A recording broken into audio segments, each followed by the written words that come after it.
رب اشرح لي صدري ويسر لي أمري واحلل عقدة من لساني يفقهوا قولي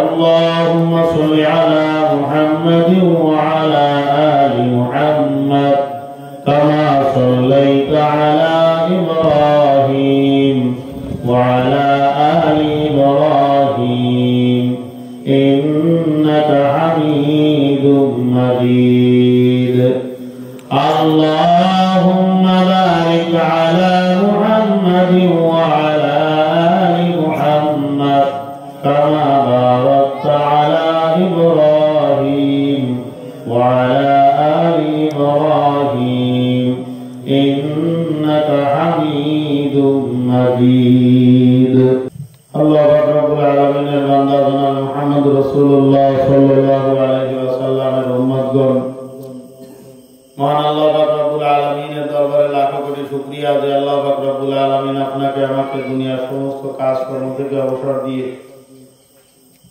কর্মব্যস্ত মানুষ আমরা অত্যন্ত পরিশ্রমের মধ্যে সময় কাটতেছে এখন সবাই কি বলেন কথা ঠিক না কম বেশি সবাই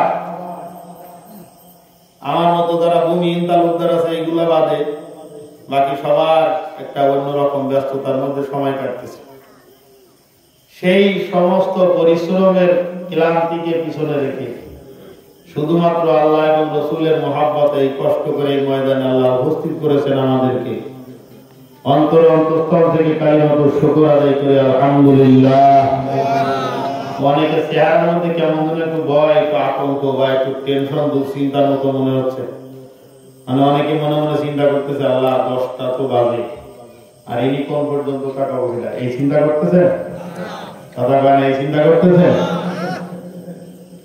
আল্লাহ প্রত্যেকদিন রাত্রে তো এরকম ভাবে বসার সুযোগ হয় না আর এই সময়টা একদম শেষ সময় এই সময়টাও একদম শেষ সময় মানে এই সময়টা সাধারণত মাহফিল করা তেমন একটা হয় না বা করাও হয় না তার ভিতর দিয়ে আল্লাহ পাক রব্বুল আলামিন কেমন যেন আনসিজনের মধ্যে আমরা এখানে বসছি আমি আল্লাহ পাকের দরবারে শুকরিয়া আদায় করি যে এই এলাকার মানুষ এই কুকিয়ার মানুষ হয়তো অত্যন্ত মহব্বত করে বিদায় যখনই তারা কোনো কিছুর আয়োজন করে তাহলে সেখানেই আমি গুনাহগার ডাক পাই দাওয়াত পাই এটা আল্লাহ পাক রব্বুল আলামিন তাদের অন্তরের মধ্যে আমার জন্য এই ভালোবাসাটুকু তৈরি করে দিয়েছেন সৃষ্টি করে দিয়েছেন আমি আল্লাহ পাকের দরবারে শুকরিয়া আদায় করি আলহামদুলিল্লাহ আজান খুব সংক্ষিপ্ত পরিসরে অল্প সময়ের মধ্যে ভাই যে আলোচনা করতেছিলেন আমি শুনেছি ওনার আলোচনা 15 মিনিট পর থেকে আমি শুনলাম চমৎকার কথা বলেছেন আমি ঠিক তার দাগ দিয়ে ওই পাঠ দিয়ে আমি আমার কিছু কথা কোরআনে হাকিমের যে আয়াত কারিমা তেলাওয়াত করেছি রাসূল আকরাম সাল্লাল্লাহু আলাইহি সাল্লামের যে হাদিস আপনাদের খেদমতে তেলাওয়াত করেছি এই দুইটার আলোকে খুব সংক্ষিপ্ত আকারে সামান্য কিছু কথা আমি আপনাদের খেদমতে আরজ করব ইনশাআল্লাহ দেখেন আল্লাহ রাব্বুল আলামিন সমস্ত দুনিয়ার মানুষদেরকে ডেকে একটা দাওয়াত দিতেছেন দাওয়াত সমস্ত মানুষ এখানে শুধু মুসলমান না আল্লাহ পাকের সৃষ্টি যত মানুষ আছে দুনিয়ার মধ্যে যত মানুষ আছে সকলের সৃষ্টিকর্তা কে আল্লাহ আল্লাহর নাম কিন্তু সবাই বলে নাই সকলের সৃষ্টিকর্তা কে আল্লাহ নাকি অন্য কেউ আছে সৃষ্টিকর্তা আছে কেউ নাই সম্ভাবনা আল্লাহ পাক রব্বুল আলামিন বিশাল বড় একটা দাবি নিয়ে কোরআনে হাকিমের সূরাতুল বাকারার একদম শুরুর দিক দিয়ে আল্লাহ পাক অনেক বড় একটা দাওয়াত দিতেছেন আমাদেরকে সেই দাওয়াতটা হলো ইয়া আইয়ুহান নাসু উবুদু রাব্বাকুমুল্লাযী খালাকাকুম ওয়াল্লাযীনা মিন ক্বাবলিকুম লাআল্লাকুম তাত্তাকুন আল্লাযী জাআলা লাকুমুল আরদা ফিরাশান ওয়াস সামাআ বিনাআন ওয়া আনজালা মিনাস সামাঈ মাআ وأنزل من السماء ماء فأخرج به من الثمرات رزقا لكم فلا تجعلوا لله أندادا وأنتم تعلمون الله رب العالمين এই আয়াতের মধ্যে বলতেছেন ইয়া আইয়ুহান নাস হে দুনিয়ার মানুষ হে ইমানদারেরা না, হে হিন্দুরা না, হে খ্রিস্টানরা না, এটা না। যারা মানুষ আছো তোমরা দুনিয়ার মধ্যে, তোমাদেরকে বলতেছি উবুদু রাব্বাকুম, তোমরা তোমাদের রবের ইবাদত করো, তোমরা তোমাদের রবের ইবাদত করো, রবের আনুগত্য করো। রবের আনুগত্য করো। কোন রব? রবের আনুগত্য করব কেন? উবুদু রাব্বাকুম, আল্লাহ পাক আপনার ইবাদত কেন করতে হবে? আল্লাহ পাক রব্বুল আলামিন বলেন আল্লাযী খালাকাকুম, আমি আল্লাহ পাক রব্বুল আলামিনের ইবাদত তোমাকে করতে হবে, তার কারণ আমি আল্লাহ পাক রব্বুল আলামিন তোমাদেরকে সৃষ্টি করেছি। যারা বলেন সুবহানাল্লাহ। আল্লাহ পাক আপনি আমাদেরকে কিভাবে সৃষ্টি করেছেন? তার পিছনের দিকে তাকাও, তোমার বাবা আদি পিতা হলো আদম সফিউল্লাহ আলাইহিস সালাতু ওয়াস সালামের মাথাটাকে আমি আল্লাহ পাক রব্বুল আলামিন নিজের কুদরতি হাতে তৈরি করেছিলাম। আরো জোরে বলেন সুবহানাল্লাহ। আদম আলাইহিস সালাতু ওয়াস সালামের মাথাটা যখন আমার রব নিজের কুদরতি হাতে বানাইছে, ও মুসলমান, সেই আদমের সন্তান হিসাবে আমার আপনার মাথাটাও সেই মাথার মধ্যে ছিল কি ছিল না? কথা বলা ছিল কি ছিল না? আপনারা কিরাম তো বুঝতেছি, তারপরও একটু জাকাতুকি দিয়ে বুঝতে। আমার আপনার মাথাও আদমের মাথার মধ্যে ছিল, অবশ্যই ছিল। আল্লাহ পাক রব্বুল আলামিন বলেন আল্লাযী খালাকাকুম, আমি আল্লাহ পাক রব্বুল আলামিন তোমাদেরকে সৃষ্টি করেছি, এই কারণে আমার ইবাদত করবা।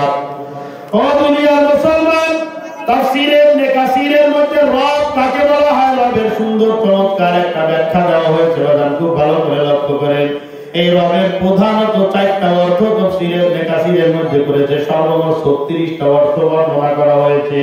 36টা অর্থ রবের বা রব কাকে বলা হয়, 36টা অর্থ। বা তার মধ্যে গুরুত্বপূর্ণ প্রধানত কয়টা? 4টা। আঙ্গুল দেখে বলে দেন কয়টা? 4টা। কথা কিন্তু মুখস্থ করতে হবে, তাহলে ফায়দা হবে এখানে বসে দেখি। রবের গুরুত্বপূর্ণ প্রধানত অর্থ কয়টা? 4টা অর্থ রবের। 1 নম্বর রব যিনি হবেন তিনি হবেন জীবনদাতা। 2য় নম্বর রব যিনি হবেন তিনি হবেন মৃত্যুদাতা। 3য় নম্বর রব যিনি হবেন তিনি হবেন রিজিকদাতা। আর 4র্থ নম্বরের রব যিনি হবেন তিনি হবেন আইনদাতা। রবের মধ্যে কয়টা গুণ থাকবে? 4টা গুণ। এই 4টা গুণের মধ্যে প্রথমত 3টা গুণের দিকে খেয়াল করেন। রব যিনি হবেন তিনি হবেন জীবনদাতা, জাতির পিতা। হযরত ইব্রাহিম খলিলুল্লাহ আলাইহিস সালাতু ওয়াস সালামকে আল্লাহ পাক পাঠাইছিলেন নমরুদের কাছে, দাওয়াত নিয়ে যাও, ওই দাতালের কাছে যাও, দাওয়াত নিয়ে যাও। ওইখানে গিয়ে যখন দাওয়াত দিছে, আমি আসছি আপনার কাছে রবের পক্ষ থেকে দাওয়াত নিয়ে। রবকে, রব্বুল আলামিনকে, আমি তো রব। নাউযুবিল্লাহ বলেন। পৃথিবীতে যে কয়জন খবিস নিজেকে রব বলে দাবি করেছিল, নমরুদ একজন না তার মধ্যে? এই নমরুদ কিন্তু গোটা দুনিয়ার বাদশা ছিল। 56,000 বর্গ মাইলে বাংলাদেশ, শুধু সমস্ত দুনিয়ার বাদশা এই নমরুদ। এত বড় পাওয়ার, আরে পাওয়ার হওয়ার কারণে, পাওয়ারের কারণে লোকটা নষ্ট হয়ে গেছে। এত বড় পাওয়ার হইলে ওরা তো আর মারধর দেওয়ার লোক থাকে না, মারের অভাবে নষ্ট হয়ে গেল ছেলেটা। হ্যাঁ, আমি তো রব। ইব্রাহিম আলাইহিস সালাতু ওয়াস সালাম জিজ্ঞাসা করতেছেন যে তুমি রব? হ্যাঁ। নমরুদ বলতেছে তোমার রবের মধ্যে কি যোগ্যতা আছে ইব্রাহিম? হযরত ইব্রাহিম আলাইহিস সালাতু ওয়াস সালাম নমরুদকে ডাক দিয়ে বলতেছে আমার রব রব্বিয়াল্লাযী ইউহয়ী, আমার রব যিনি জীবন দিতে পারেন, আমার রব যিনি তিনি মৃত্যু দিতে পারেন, আমার রব চাইলে মুর্দাকে জীবিত করতে পারে, আমার রব চাইলে জীবিতকে মৃত্যু করতে পারেন। কথা বলেন, পারে কি পারে না? সবাই একটু আওয়াজ করে বলতে হবে, পারে কি পারে না? আমার রব্বুল আলামিন চাইলে জীবিতকে মৃত্যু করতে পারে, আমার মৃত্যুকে জীবিত করতে পারে। কাদেরে কুদরতুদারি হাসে খাহি আগুনি, কাদেরে কুদরতুদারি হাসে খাহি আগুনি, মুর্দারা জিন্দা কুনি ও জিন্দারা মুর্দা কুনি। আল্লাহ রব্বুল আলামিন জীবিতকে মৃত্যু করতে পারে, মৃত্যুকে জীবিত করতে পারে। এই নমরুদ বলতেছে আনা উহয়ী, আমিও তো এটা পারি, আমিও তো এটা। ইব্রাহিম আলাইহিস সালাম চিন্তা করতেছেন জীবনে বহুত পাগলের সাথে পালা পড়েছে, এত বড় গর্দভ পাগলের সাথে তো পালা পড়ে নাই। গর্দভ মার্কা কথা কি? গর্দভ মার্কার কথা না, ওটা আমিও পারি। কিভাবে? এখন জেলখানার থেকে 2 জনকে ডাকছে, 2 কয়েদি আসামি। জল্লাদকে হুকুম দিছে এটাকে হত্যা করো, আরেকজনকে বলতেছে যা করে জীবন দিয়ে দিলাম তুই চলে যা, কারণ ওইটাকে আমি মৃত্যু দিলাম আর এটাকে হায়াত দিলাম। বাবা এই হায়াত দেওয়ার অর্থ কি এটা? হায়াত দেওয়ার অর্থ তো এটা না। ইব্রাহিম আলাইহিস সালাম চিন্তা করলেন যে এই ছাগলের এর থেকে আরো একটু কঠিন প্রশ্ন দেওয়ার দরকার। আল্লাহ খলিল হযরত ইব্রাহিম আলাইহিস সালাম বলতেছেন আমার রবের আরেকটা যোগ্যতা আছে। সেটা কি? আমার রব প্রত্যেকদিন সকালবেলায় সূর্যটাকে পূর্ব দিগন্ত থেকে উঠায় পশ্চিম দিগন্তে অস্তমিত করে। তোর যদি যোগ্যতা থাকে তাহলে একবার পশ্চিম দিগন্ত থেকে উত্তোলন করে দেখাও।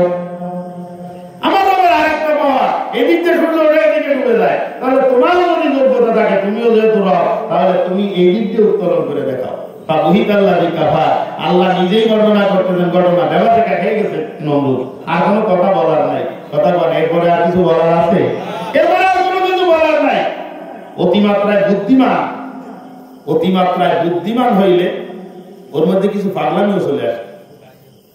এটা চমৎকার একটা গল্প মনে আসছে, বলবো বলো? বিরক্ত লাগবে না তো? খেয়াল করেন, আইনস্টাইনের নাম শুনেছেন আপনারা? আইনস্টাইন বিখ্যাত একজন পণ্ডিত ছিলেন। উনি মুসলমান ছিলেন না, কিন্তু অনেক বড় সম্পদ ছিলেন। এই আইনস্টাইন মারাত্মক ব্রেনি। তা উনার যে পিএ সহকারী যে রিসার্চের ল্যাবে যে রিসার্চ করে, তা উনার পিএ বলতেছে যে আমার স্যারকে এত বেশি শিক্ষিত মনে হয়, মাঝে মাঝে পাগল মনে হয়। মাঝে মাঝে পাগল মনে হয় কেন? আইনস্টাইনের কথা বলতেছি। যারা টুকটাক লেখাপড়া করেছেন তারা বুঝতে পারবেন যে আইনস্টাইন কে ছিল। এটা হাঁটা জিনিস না বলা। আইনস্টাইন মানে একটা জিনিস, কথা বলে না। আইনস্টাইন মানে কি? একটা জিনিস। এখন কি হয়েছে? দীর্ঘদিন ল্যাবে রিসার্চ করার পরে যারা সায়েন্টিস্ট হয় এদের দাড়ি গোঁফ চুল অনেক সময় লম্বা হয়ে যায়, তারা ঠিক পায় না। কিন্তু কারণ ওইদিকে এত বেশি মনোযোগ থাকে। বাড়িতে যাওয়া দরকার, বাড়িতে যাচ্ছে, কিছু দূর যাইতে যাইতে হঠাৎ মনে হয়েছে বাড়ির ঠিকানা তো মনে নেই, কোন দিক দিয়ে যাব। এখন ওদিকে আবার অফিসে বলা আছে আমি যে একটু বাড়িতে সামান্য একটু অবকাশ যাপনে যাই, মানুষের গিয়ে ডিস্টার্ব করে, বাড়ির ঠিকানা কাউকে দিবা না। আবার বাড়িতে বলে দিচ্ছে যে খবরদার বাড়িতে কেউ ফোন করে ঠিকানা চাইলে দিবা না, ডিস্টার্ব করে মানুষ। তাদের মতো মানুষের সঙ্গে দেখা সাক্ষাৎ করা এত তো স্বাভাবিকভাবে ভিড় লেগে থাকে। কিছু দূর গিয়ে উনি মনে হইতেছে না বাড়ি তো ভুলে গেছি, সে রাস্তা তো এটা না। উনি ফোন দিছে, এটাকে আইনস্টাইনের বাসা? হ্যাঁ, এটা আইনস্টাইনের বাসা, একটু ঠিকানাটা দেবেন দয়া করে। বাড়ি থেকে দাবার কি বলতেছে, মাফ করবেন স্যার, নিষেধ আছে, ঠিকানা দেওয়া যাবে না। ইনি বলে দিছে না ঠিকানা দেওয়া যাবে না। এখন ইনি আসতে করে রিসিভারের এখানে হাত দিয়ে বলতেছে আমি নিজে আইনস্টাইন, বাড়ি আসতে গিয়ে রাস্তা ভুলে গেছি, তাড়াতাড়ি ঠিকানাটা দিই। এই অতিমাত্রায় মারাত্মক ভাবে শিক্ষিত এবং বুদ্ধিমান হইতে হইতে এইরকম কিছু সমস্যা কিন্তু এসে যায়। কথা বলা যায় না? এরকম সমস্যা হয়ে যায়, কারণ বিজ্ঞানের দৃষ্টি থাকে সূক্ষ্মতি সূক্ষ্ম, ছোট্ট ছোট্ট, ক্ষুদ্র থেকে ক্ষুদ্র, অনুর থেকে অনুর দিকে। ও বড় জিনিস চোখের সামনে থাকলে ওটা বুঝতে পারে না। আমি বলতেছিলাম জ্ঞান বেশি, তার মধ্যে কিছুটা পাগলামি চলে আসে। এই কথাটা কেন বললাম এর একটু পরে কারণটা বোঝা যাবে, খেয়াল করে। এই নমরুদের অবস্থা ঠিক সেরকম। ওরে বলা হয়েছে যে আল্লাহ পাকের এই যোগ্যতা, ও সেটা করে দেখাইছে। ওর মনের মধ্যে যেটা হয়েছে যে এটা ঠিক, তাহলে সূর্য পশ্চিম দিক থেকে পূর্ব দিক থেকে উঠে পশ্চিম দিগন্তে অস্তমিত করে, তুমি ওখান থেকে ওঠা আল্লাহ দিকে আবার। এবার হতভম্ব হয়ে গেছে। আল্লাহ রাব্বুল আলামিন বলতেছেন তোমরা তোমাদের রবের ইবাদত করো। কোন রবের ইবাদত করবো? সেই রবের মধ্যে সর্বনিম্ন 4টা যোগ্যতা থাকবে, সেই রবের ইবাদত করতে হবে। 1 নম্বর যোগ্যতা থাকবে যেই রব তোমাকে জীবন দিতে পারে। আল্লাহ পাক রব্বুল আলামিন বলতেছেন যে আমি আল্লাহ পাক তোমাকে জীবন দিয়েছি এমন একটা জিনিসের উপরে আজ পর্যন্ত কোন বিজ্ঞানী পানির উপরে কোনো কিছু এঁকে দেখাইতে পারে নাই, স্থায়ী ভাবে থাকে নাই। পানির উপরে অঙ্কন করবেন, একটু পরে সেটা বিলীন হয়ে যাবে। কথা বলেন যায় কি যায় না? আমি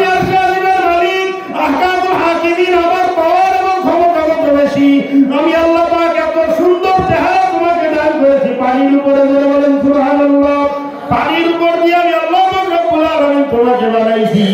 আল্লাযী খালাকাকুম আল্লাযীনা মিন ক্বাবলিকুম, শুধুমাত্র আমি আল্লাহ তোমাকে বানাইছি তাই না, ওয়াল্লাযীনা মিন ক্বাবলিকুম, তোমার পূর্ববর্তী যারা দুনিয়ায় ছিল তাদেরকেও বানাইছি। রবের ইবাদত কেন করব? কারণ উবুদু রাব্বাকুম, রবের ইবাদত কেন করতে হবে? আল্লাযী খালাকাকুম, যিনি তোমাকে বানাইছেন, ওয়াল্লাযীনা মিন ক্বাবলিকুম, শুধু তোমাকে না তোমার পূর্ববর্তীদেরকে বানাইছে। এখানে দুইটা তাফসীর আছে। তাফসীরে মারিফুল কোরআনের মধ্যে মুফতি শফি সাহেব রাহমাতুল্লাহ আলাইহি লিখেছেন, ওয়াল্লাযীনা মিন ক্বাবলিকুম, যারা তোমাদের পূর্ববর্তীতে ছিল আদম আলাইহিস সালাম থেকে নিয়ে আমি পর্যন্ত। যেহেতু আল্লাহ পাক আমাদের প্রত্যেককে এই কথাটা বলতেছে না, আমার কথা কি বুঝতেছেন ভাই? আল্লাহ বলতেছেন উবুদু রাব্বাকুম, হে মানুষ সকল তোমরা আমার ইবাদত করো, রবের ইবাদত করো। তাহলে এই নির্দেশটা আলাদা আলাদা ভাবে আমাদের প্রত্যেকের মাথার উপরে আছে। কি বলে? অনেকে মনে মনে চিন্তা করতে তো খালি হুজুরকে বলতেছে, কারণ তো আমরা বুঝতে পারতেছি না। এই মনে করতেছেন নাকি প্রত্যেকের উপরে এই নির্দেশটা? তাহলে আপনি চিন্তা করবেন যে আদম আলাইহিস সালাম থেকে নিয়ে আপনার পর্যন্ত যত মানুষ, ওয়াল্লাযীনা মিন ক্বাবলিকুম দ্বারা এটা উদ্দেশ্য যে আদম থেকে তুমি পর্যন্ত যারা পিছনে ছিল সবাইকে বানাইছি। আর দ্বিতীয় তাফসীর হলো তোর বাপ দাদা 14 গোষ্ঠী যারা ছিল তাদেরকেও আমি আল্লাহ পাক বানাইছি। যাদেরকে তুমি মুরব্বী বলো না, যাদেরকে তুমি তোমার পূর্বপুরুষ মনে করো, তোমার অগ্রিম পিছনের পুরুষ মনে করো, তোমার ইতিহাস যাদেরকে তুমি মনে করো, তাদেরকেও কিন্তু আমি আল্লাহ পাক বানাইছি। শুধুমাত্র তাদেরকে বানাইছি তাই না। আল্লাযী জাআলা লাকুমুল আরদা ফিরাশা, আমি আল্লাহ পাকের যোগ্যতা কত বেশি ভালো করে লক্ষ্য করো বান্দাবান্দি। আল্লাযী জাআলা লাকুমুল আরদা ফিরাশা, আমি আল্লাহ পাক রব্বুল আলামিন জমিনটাকে বানিয়ে দিয়েছি তোমাদের জন্য বিছানা, ওয়াস সামাআ বিনাআ, এবং আসমানকে তোমাদের জন্য বানিয়ে দিয়েছি ছাদ, ওয়া আনসালা মিনাস সামাই মাআন ফাখরাজা বিহি মিনাস সামারাতি রিজকাল লাকুম, আমি আল্লাহ পাক রব্বুল আলামিন সুন্দর মিষ্টি পানি, সুপেয় পানি আসমান থেকে জমিনের উপরে বর্ষণ করে ওই পানির মাধ্যমে আমি আল্লাহ পাক রব্বুল আলামিন তোমাদের জন্য সর্বোত্তম রিজিকের ব্যবস্থা করেছি। বলেন সুবহানাল্লাহ। কৃষক তুমি মনে মনে চিন্তা করো, 3 মাস আগে আমি কাদার মধ্যে ধান ফলাই আসছি, সেই কারণে আমার ধানগুলো এরকম ভাবে হয়ে গেছে সুন্দর। এটা অটোমেটিক্যালি হয় কি? এটা অটোমেটিক্যালি হয়? কথা কয় না, অটোমেটিক হয়। কৃষক যখন হাত দিয়ে ধান এভাবে ছড়ায়, তখন ওই যে ধানের যে কলা আছে না, অঙ্কুর কলা, ওই কলাগুলো সবগুলো কি সোজা হয়ে পড়ে? তা এই যেটা বুট হয়ে মাটির দিকে চলে যাবে, আমার হিসাব অনুযায়ী কাদার মধ্যে যদি কলা উঠে যায় তাহলে কলাটা পচে যাওয়ার কথা। কি কথা কি ঠিক? কলা পচে যাওয়ার কথা। তাহলে লক্ষ লক্ষ কোটি কোটি ধান আপনি এভাবে ছড়াচ্ছেন, আর তারপরে সেখান থেকে লক্ষ লক্ষ কোটি কোটি গাছ হইতেছে। বাজার এই ধানের পিছনে কুদরতে হাকিম আল্লাহ রব্বুল আলামিন লক্ষ লক্ষ রহমতের ফেরেশতাদেরকে ইঞ্জিনিয়ার হিসেবে, কৃষক হিসেবে ব্যবহার করতেছেন। বলে বলেন সুবহানাল্লাহ। ধান রোপণের থেকে নিয়ে শুরু করে এই ধানের এক লোকমা খাবার আমার আপনার মুখে দেওয়া পর্যন্ত একটু চক্ষু বন্ধ করে হিসাব করে দেখবেন, সেই শুরু থেকে নিয়ে এ পর্যন্ত শত শত মানুষের রিজিকের ব্যবস্থা আল্লাহ পাকের মধ্যে করে দিয়েছে। ধানের বীজ যে লোকটা বিক্রি করলো, ওই বীজ এনে আপনি পানিতে ডুবাই দিলেন, পানিতে ডুবাই দেওয়ার পরে জমি বানানোর জন্য কিষেন ধরলেন, ওই কিষেনের রিজিকের ব্যবস্থা এখান থেকে আসলো। এই বীজ বিক্রি করে লোকটা লাভবান হইলো, তার রিজিকের ব্যবস্থা হয়েছে। এরপরে গিয়ে পাতা খাড়ার জন্য কিষেন ধরছেন, সেখানে তাদের এইরকম করতে করতে করতে করতে করতে করতে একদম রাইস মিলে যাওয়া পর্যন্ত, ওই মিল হলো আপনার এই রিজিকের থেকে একটা অংশীদার। কি বলেন কথা ঠিক না? এবং আনসালা মিনাস সামাই মান ফাখরাজা বিহি মিনাস সামারাতি রিজকাল লাকুম, এই আয়াতের মধ্যে ওই যে রবের 4টা অর্থের কথা বলছিলাম, আপনারা আছেন তো আমার সাথে? রবের যে 4টা অর্থ বলছিলাম, একটা অর্থ রব যিনি হবেন তিনি হবেন জীবনদাতা। এই জীবন দেওয়ার যোগ্যতা আল্লাহ পাকের আছে, আল্লাহ নিজেই বলতেছেন। কারণ আমার মধ্যে জীবন দেওয়ার যোগ্যতা আছে, কারণ আমি তোমাকে সৃষ্টি করেছি, তোমাকে না তোমার পূর্ববর্তীদেরকেও সৃষ্টি করেছি। শুধুমাত্র তাই না, আমি যখন সৃষ্টি করতে পারি তখন আমি আল্লাহ পাক মারতেও পারি। কথা কয় না, মারতেও পারে কি পারে না? অবশ্যই। 3 নম্বর কথা, وأنزل من السماء ماء فأخرج به من الثمرات رزقا لكم